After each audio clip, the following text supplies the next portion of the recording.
The Moore family had over 40 sled dogs, mainly fed fish. The salmon scattered on the ground and other fish stored separately, like the whitefish in containers, had yet to be processed and had frozen solid with the onset of winter. Now, they needed to separate the fish one by one for easier access.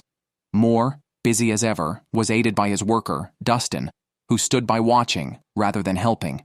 Anyone with a bit of initiative would have taken the crowbar from Moore or found more tools to assist. Instead, Dustin just watched, hands in his pockets, irritating Thomas, who felt that Moore would have been justified in using the crowbar on him if roles were reversed. With hundreds of fish to process on the ground and in the truck, they decided to overturn the containers to speed up the work. While Moore had initially allowed Dustin some leeway to make mistakes, it was now clear that the issue was Dustin's attitude. Seeing him still not finding his role, Moore eventually told him to go home to avoid further frustration. They had intended to hire a dog trainer, not a freeloader. Once they had separated the fish, they would call him back to help stack them. The next day, the region was about to enter a severe cold phase, and the Moore family still had many tasks unfinished.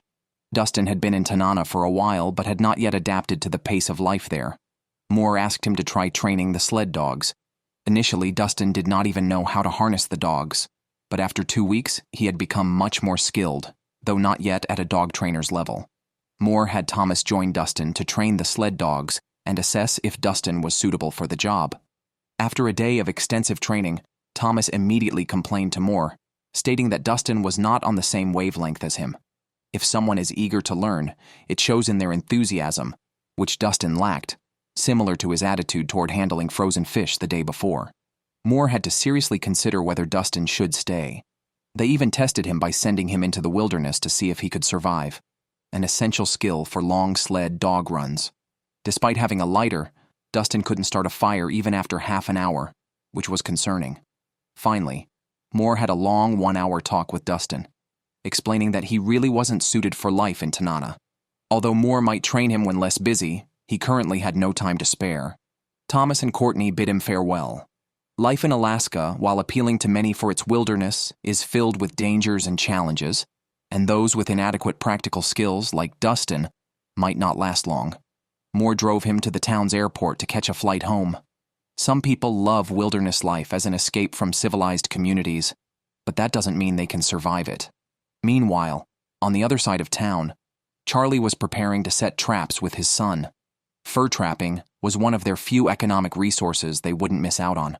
Last year, their primary targets were beavers, but this year, with the rivers not yet frozen, they were trapping mink. Local hunters usually use rotting fish as bait, the smellier the better. Charlie had stored some fish in a cellar during the fishing season. Upon opening it today, he found the fish had completely liquefied, except for a few on the surface that were still usable. This had never happened before and was likely caused by a recent unexpected rise in temperature. Charlie had to settle for chopping up the few usable pieces for bait before heading out to set traps. As the trapping season began, the indigenous people of Alaska rushed to their lines. At first glance, one of the traps seemed empty, but a closer inspection revealed a mink's paw, indicating a predator had stolen the catch. The track suggested a wolverine was responsible. Charlie had set traps for wolverines nearby, but these too had been tampered with, showing the cunning and ferocity of wolverines.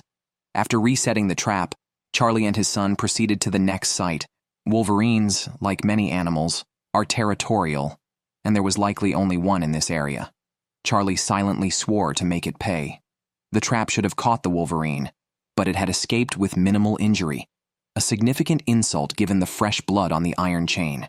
Following the tracks, which were very recent and possibly less than 2 hours old, Charlie could see more blood.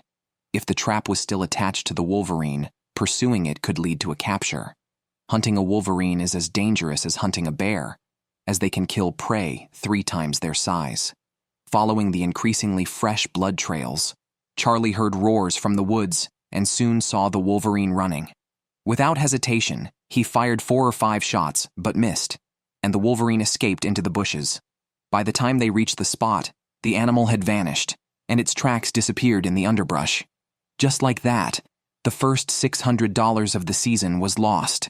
With the sun setting near the ridgeline, Charlie and his son reluctantly began their journey back. A few days later, Charlie routinely checked their trapline but found the same scenario as before. The bait was stolen, the traps were triggered, but no game was caught. His already limited bait was nearly depleted. If this continued, the trapping season would yield nothing. As the saying goes, what goes around comes around. At the next trap, he found the culprit, a wolverine, struggling in the trap. Charlie was sure this was the one he was after. The wolverine was caught by just half of its front paw, and had he arrived any later, it might have escaped again. Charlie aimed a shot at its head, but the struggling animal dodged it. He waited for a brief pause and then managed to shoot it in the forelimb, minimizing damage to the fur. The wolverine had been chewing on the steel cable and had already severed half of it. Wolverines are considered spiritual animals by the indigenous people, and capturing one is believed to transfer its strength. Charlie was proud to harvest such a magnificent creature during the trapping season and resolve the issue with his traps. Although the main troublemaker was caught, Charlie's bait was now exhausted. He drove to the Moore family, who caught the most fish in town. The heaps of salmon were primarily used to feed their sled dogs, just the tip of the iceberg for their operations. Catching fish with the fishing wheel was easy, but the subsequent sorting and processing required manual labor. Since they had let go of their only worker, Dustin Moore and his family had to handle the fish themselves. Thomas was busy with other fish at the fishing camp. With daylight decreasing by 20 minutes each day until the polar night, they needed to prepare food and supplies before temperatures plummeted to minus 40 or 50 degrees Celsius. While Moore was feeding the sled dogs, he suddenly noticed a severe tilt in the foundation of the cabin, with a gap wide enough to fit a finger between the two cabins. He immediately called his son Thomas to discuss what to do. Thomas had many unfinished tasks and couldn't spare time for the repairs, but recommended a new carpenter in town named Sam. In a place like Tanana that is wary of outsiders, newcomers don't have the right to hunt or trap. Gaining the trust of the locals might eventually allow Sam some fishing and hunting rights. Repairing the cabin was a good opportunity for Sam to prove himself. Sam examined the foundation and found that the pillars were no longer providing support. The thawing and freezing of Alaska's permafrost often caused such sinking. The problem was manageable. Just tighten the steel cable connecting the cabins and reinforce the foundation. However, while tightening, the cable snapped. Sam had hoped to impress the locals, but this mishap was like shooting himself in the foot. Still, he informed Moore about the situation. Moore was furious, but he knew the priority was to secure the house. After searching the entire town, he found a suitable steel cable, and after a day of repairs, the gap between the cabins had reduced from 1 finger width to half. At least they didn't have to worry about the house collapsing this winter. At another Moore fishing base, Thomas noticed signs of fish being stolen from the ground. He initially thought birds were the culprits, but a closer inspection revealed wolverine tracks in the surrounding snow. With so much fish hanging around, it was inevitable that bold predators would be attracted. Thomas set up a series of animal traps around the fish storage boxes and the racks used for drying fish. By placing traps around these areas, any returning wolverine would surely be caught. The next day, Thomas specifically asked Sam to join him to check the traps, as the animal they were targeting, the wolverine, is known as a formidable opponent in the wild, even more dangerous than the gray wolf. They first inspected the perimeter traps, found some fish stolen but no catches. Near the fish storage boxes, they heard growling sounds and discovered the thieving wolverine struggling in a trap. Wolverines, only a third the size of a black bear, can outfight them, demonstrating their ferocity. Thomas stood on the fish box, and the wolverine aggressively lunged at him. It was caught by only 3 toes, nearly escaping. After a tense struggle, they managed to subdue it, with Sam using a snare to tighten around its neck, ultimately leading to its suffocation. After confirming the wolverine was dead, Thomas thanked it for its precious life. The Moore family, traditionally dog breeders, captured such a valuable fur-bearing animal but didn't know how to process it. The next day, while transferring fish from the boxes to a truck, Charlie came to ask for some fish to use as bait. Thomas filled a basket for him in exchange for guidance on processing the wolverine fur. Charlie, a veteran hunter of several decades, was the perfect person for this job. It was Thomas's first time dealing with wolverine fur, and having an experienced hunter like Charlie helped boost his confidence. Charlie instructed him to start with the limbs, ensuring to keep the claws on the fur, a key factor in fetching a high price. After handling the limbs, the rest of the body was simpler. The key was to minimize fat and flesh on the skin, typically by hanging the game upside down and carefully peeling the fur from top to bottom. The removed fur would be stretched on a frame to dry completely before proceeding to the next steps. Weeks earlier, Joey and his father had set up a trapping line, but this year's warm weather without snow made it difficult for snowmobiles to operate on the insufficient snow cover. Previous years saw nearly a meter of snow by this time. Now many areas were bare, preventing residents from hunting or trapping. Joey relayed everything he saw to Stan and Charlie, noting even snowmobiles were unsuitable for such conditions. Upon hearing he couldn't check his traps, Charlie planned to travel 70 kilometers along the Yukon River to Barrier Village to check on his mother, leaving his son Bob to check the traps with an all-terrain vehicle that could handle various terrains, including unfrozen rivers, as long as the water wasn't too deep. Bob, however, got stuck with the ATV's rear wheels trapped, and despite efforts, he couldn't get out until he used brute force to lift the vehicle and continue checking his traps. Far from Tanana, Joey was organizing mink traps since his previous lines were inaccessible. He planned to establish a new line in the woods behind his house, and called his friend Ralph for help for both assistance and safety. Shortly into their trek in the woods, they discovered mink tracks, an ideal sign for setting traps effectively. Joey chopped down a suitable cedar to use as a ramp, placing bait and traps at the end of the log, a common mink pathway, ensuring the setup was tailored to the mink's habits. Sometimes he also set larger traps on the ground to catch larger predators like lynxes, wolverines, and minks. Joey's ultimate goal was to catch a wolf, as capturing one is considered a mark of a skilled fur hunter. As night fell and temperatures dropped to -35°C, Bob, who was out checking traps, nearly froze to death in the wilderness. Unable to endure the cold, he stopped to make a fire. Without kindling, he struggled to ignite the dry branches until he siphoned some gasoline from the fuel tank and used it to start the fire. After warming up, he hurried back to town. The next day, Joey stepped out of the cabin to check the traps he had set the previous day.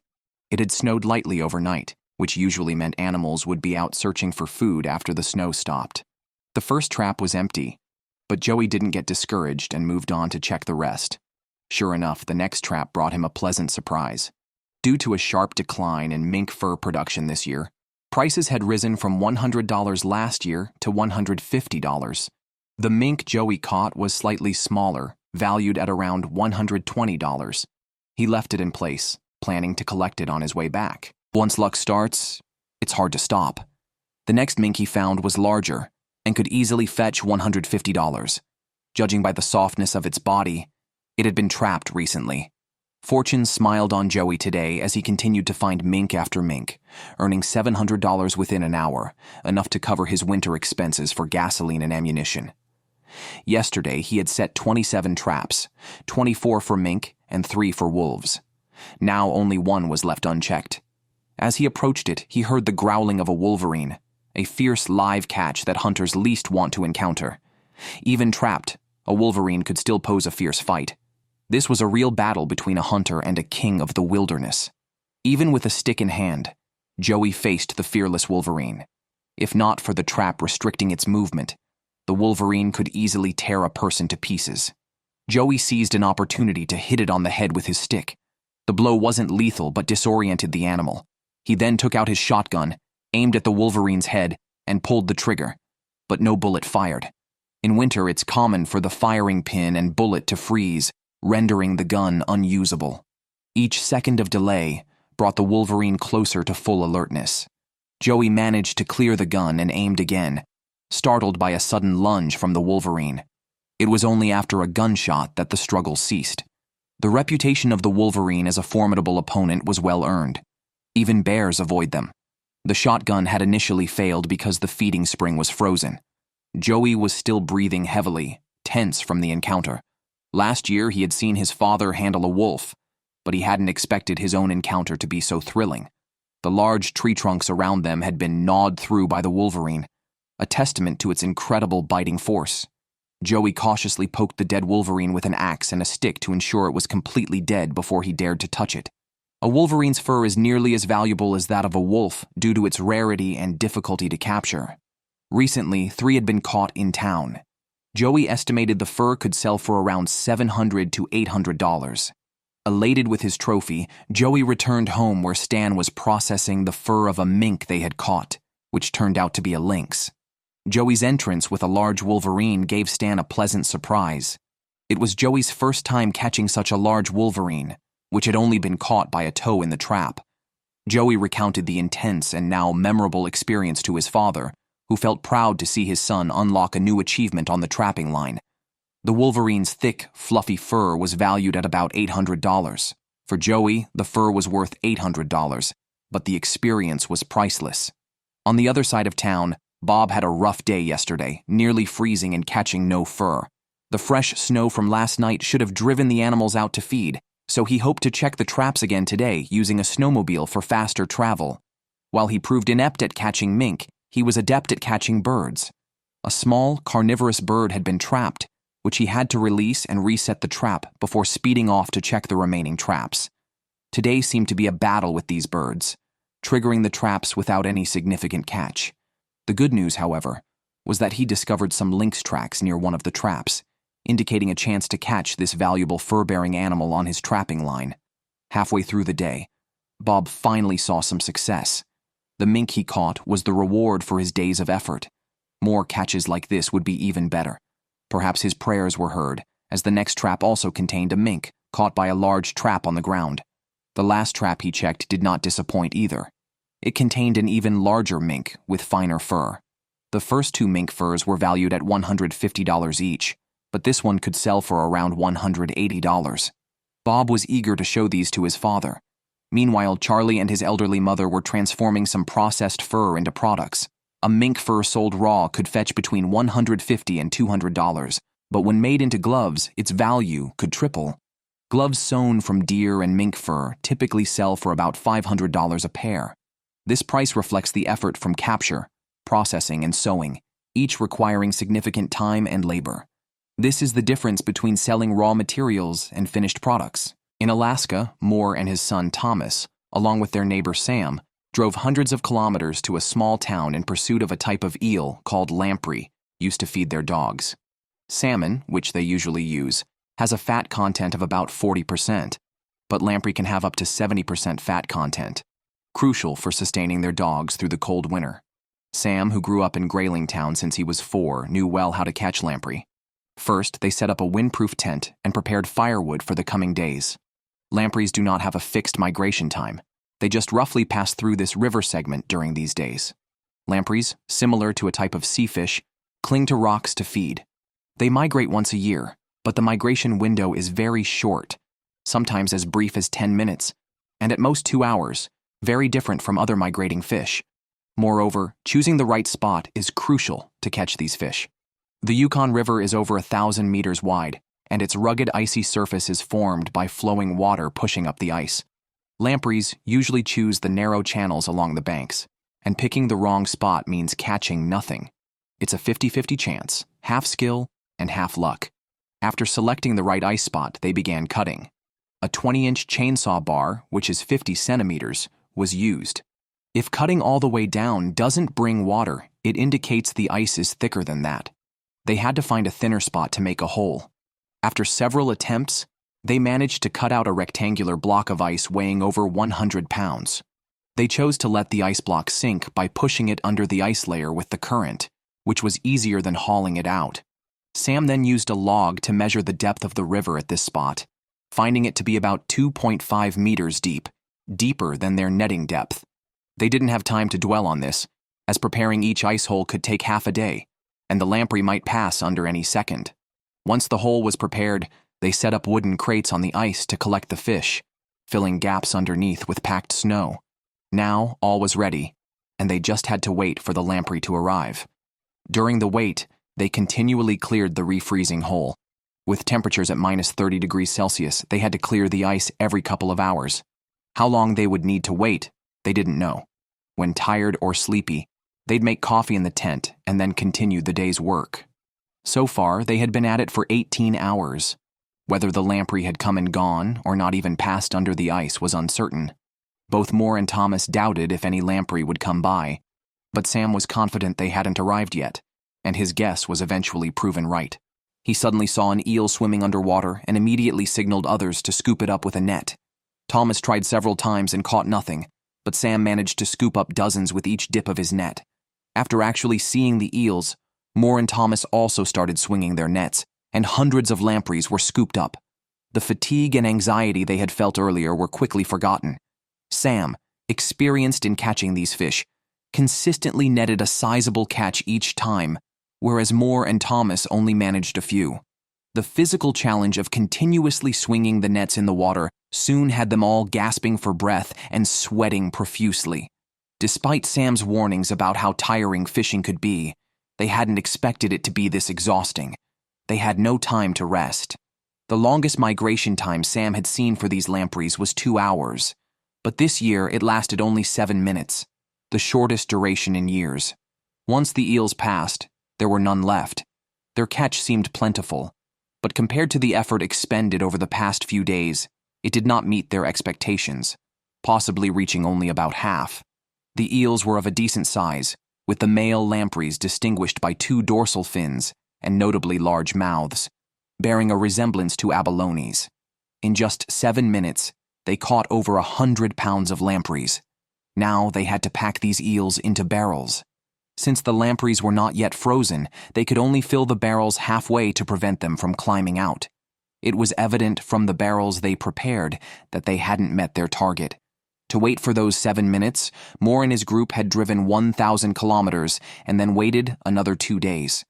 They had planned to bring back 500 pounds of eels, but achieved only about half of this goal. Once back in Tanana, Moore treated the sled dogs to fresh lampreys, each dog enjoying a new lamprey with a spoonful of salmon soup. The high cost of these lampreys, reaching up to hundreds per pound, made their use as dog food seem quite wasteful. Meanwhile, Stan and Joey were collecting firewood along the riverbank. Many logs washed up by the river were too damp to use immediately, so they searched for completely dry wood, cutting it into manageable pieces. As the polar night approached, with temperatures expected to drop to minus 50 degrees Celsius, Stan's family faced not just a shortage of firewood, but also the absence of moose from their autumn hunting. A brief 10-day hunting window had opened, giving residents who hadn't yet hunted a chance to pursue large game. Stan chose to gather firewood before hunting. Having meat but freezing before eating it wasn't worth it. When the temperature dropped to minus 50 or 60 degrees, the fireplace needed constantly burning wood, consuming it at a terrifying rate. Soon, they had filled a truck with wood. Stan then prepared his rifle and spent a day securing firewood for the next 2 months. Now they could focus on hunting moose. This time, they didn't use the traditional dog sled since daylight was only about 5 hours long, making every minute crucial.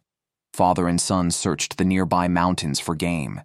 Eventually, they found some moose tracks, the snow in the imprints having melted, indicating they were from the previous night. The tracks led in 2 different directions. Stan and Joey decided to split up to increase their chances. Joey, seeing fresh urine in the snow, knew he was on the right track. He scanned the area with his rifle but saw nothing. Meanwhile, Stan, from atop a hill, saw a moose in the bushes ahead. He gestured to Joey from the hilltop, but Joey failed to understand. By the time Joey arrived with the snowmobile, the moose had already fled. Stan informed him that the moose had been close by, a missed opportunity as Joey hadn't noticed any movement. A perfect chance had just slipped away. To secure meat for the winter, Stan and his son stayed at their hunting cabin until they could bag a moose. They searched continuously for a week without success. Currently, daylight lasts only 4 hours, and in a week, it will be dark 24 hours a day, a condition that will persist for about a month. After that, the days will gradually lengthen until the midnight sun of summer returns. Luckily, today Stan found fresh moose tracks. He followed the tracks and could faintly see the moose moving from the riverbank into the bushes, confirming it was a bull moose suitable for hunting. He took aim and fired a crucial shot for their winter meat supply. Stan was confident he hit his target, and upon approaching, found the moose already down. It was a 1,200-pound moose. Joey, hearing the gunshot nearby, quickly arrived at the scene. This moose could yield at least 500 pounds of meat, enough to feed their family for 2 to 3 months. With snow beginning to fall, they hurried to process the moose. They quickly butchered the animal using small knives to keep the meat clean, ensuring the hide was kept intact. Joey dragged the moose's leg towards the snowmobile, estimating that the bull would provide about 500 pounds of meat. Perhaps because Joey hadn't tasted venison in a while, he grilled a few pieces to sample as they worked. After 8 days and hundreds of kilometers, securing this meat was well worth it. They packed the divided meat into the snowmobile, ready to start their journey back home. In their community, men are responsible for bringing the meat home, while the women handle the detailed butchering, using sharpened knives to finely separate the meat into different cuts for various storage methods. During the days when meat is brought home, it is a joyful time. Organs like the heart and liver, which do not preserve well, are usually eaten first. They cut the heart into steak-like slices and fry it in a pan for a quick meal. Stan's family relished the joy of eating these delicacies. On the other side of town, the James family didn't lack meat, but their firewood supply was depleted. They were the biggest firewood stockpilers in town during the summer. A recent cold snap sold out their entire stock. Today, James planned to take his son Francis to prepare more firewood orders, with their biggest client being Charlie's boiler factory. If James didn't deliver the firewood on time, 2/3 of the town could lose access to running water. However, their snowmobile wouldn't start. James looked at Francis, suspecting him because he had been out riding the snowmobile wildly the night before. Despite Francis insisting it worked fine when parked, James scolded him and demanded it be fixed within 2 hours. They had 5 carts of wood to transport, and using sled dogs would greatly reduce efficiency. For now, they had to resort to using the dog sled. Arriving at the logging site 3 kilometers away, a single large dead tree was worth $150. James quickly started cutting it down after clearing the underbrush, making an initial notch and then cutting from the opposite side. Unfortunately, his angle was off, causing the tree to fall in the wrong direction. Although it didn't hit anyone, it required more time and effort to handle. They cut the dead wood into fixed lengths and carried it out of the bushes section by section. Back home, Francis was fixing the snowmobile. After checking everything and finding no issues, he tried a last resort by heating the engine. He poured some fuel into a few small cans, lit them, and placed them near the engine to warm it up. After waiting half an hour, the snowmobile started on the first pull, suggesting it was just too cold to start initially. He then took it for a test drive to check for other issues. Unfortunately, he didn't handle a drift correctly and crashed, breaking the throttle control cable. Not daring to tell his father, Francis quietly walked 2 kilometers to a recycling center to find a replacement part. Fortunately, there are many discarded snowmobiles around here, so finding the needed part was easy. After finding the required part, Francis quickly repaired the snowmobile and then drove to meet his father. Francis is the oldest of 5 siblings, and James's expectations of him are quite high. All this is a father's hope that his son will learn more wilderness skills. When they delivered the wood to Charlie's boiler factory, they found that the order originally theirs had been taken by someone else. The marked firewood was already delivered by another supplier. Facing this situation, they had no choice but to take the wood back home. They understood that being prepared is essential to seize opportunities when they arise. It's December in Alaska, with 21 hours of darkness each day. Today, Charlie and his son spent 16 hours checking their trap lines, returning empty-handed. The hundreds of kilometers long trapping line yielded no game. During the polar night, small animals also prefer not to move around. Tonight, with a bright moon, they hoped the faint light would encourage fur-bearing animals to become active. The next day, the father and son continued checking traps, as their household lacked enough meat to get through the polar night. They didn't go hunting because they wanted to trade fur for meat. Today, Charlie and Bob were lucky. Before reaching a trap, they spotted numerous lynx tracks. Approaching, they saw a lynx staring back at them. With claws up to 5 centimeters long, lynxes are among the top hunters in the forest. The trapped lynx was a mature male, well-fed and robust, indicating a plentiful food supply in winter. Bob had never dealt with a live lynx before, and handling such a fierce animal is a rite of passage for every hunter. Charlie instructed him to use a noose at the front end of a log and find the right moment to loop it around the lynx's neck. It seemed easy, but getting the lynx to cooperate was nearly impossible. They only lash out with their claws at anything approaching. After several unsuccessful attempts, Bob changed his approach from behind the animal, which surprisingly worked well. He tightened the noose around the lynx's neck until it suffocated. Many people can't understand the act of killing animals, But this is the way of life in Alaska. The lynx's fur could bring them $1,000 in income. Looking at the lynx's long, sharp fangs and claws, Bob realized it was one of the most formidable beings in the forest and one of the few predators in Alaska that could be eaten. The lynx could yield about 10 pounds of meat, but with 12 mouths to feed at home, this was only enough for a light meal. The two men loaded the lynx onto the snowmobile. The fur brought them significant income, and now it was time to hunt to fill their freezer. The region had opened a 10-day season for hunting large animals just before complete darkness set in. Charlie had delayed checking the trap lines for a few days, and now needed to catch up. After walking on the river for a while, a grouse appeared in front of them. With a quick shot, Charlie brought it down. As the saying goes, better to eat an ounce of bird than half a pound of beast, which speaks to the tastiness of grouse meat. Although one grouse provides little meat, it's enough for one person's meal. However, a drop in temperature interrupted Charlie's hunting plans. Charlie, responsible for the town's plumbing system, was alerted by neighbor Moore that his home's sewage was blocked. Charlie called his assistant, and together they inspected the surrounding sewer wells. Winter sewer maintenance is time-consuming. First, they had to dig through half a meter of snow, then break through the frozen soil, which is as hard as concrete. They opened the sewage pipe to find it frozen solid, likely blocked by a recent storm. If the town's entire sewer system was blocked, cleaning it would be a massive hassle. Charlie brought a drum, cut an opening in it, and inserted a transmission pipe. The end of the pipe was fitted with an electric heater capable of releasing a steady airflow at 700 degrees, much like a large heat gun. After 3 hours, the blocked pipe seemed to be cleared. Charlie was delayed by continuous trivial matters, leaving only the last 6 hours of the planned 10-day hunting period. It took Stan and his son 9 full days to hunt a single moose. Trying to hunt in just 6 hours was bound to end in failure. The next day, Charlie visited Moore's house to check if the sewage was still blocked. He happened to meet Stan there as well. The three men complained about the difficulties of this year, acknowledging that survival here is never easy. Perhaps only by sharing the resources they have can they all get through this cold winter together.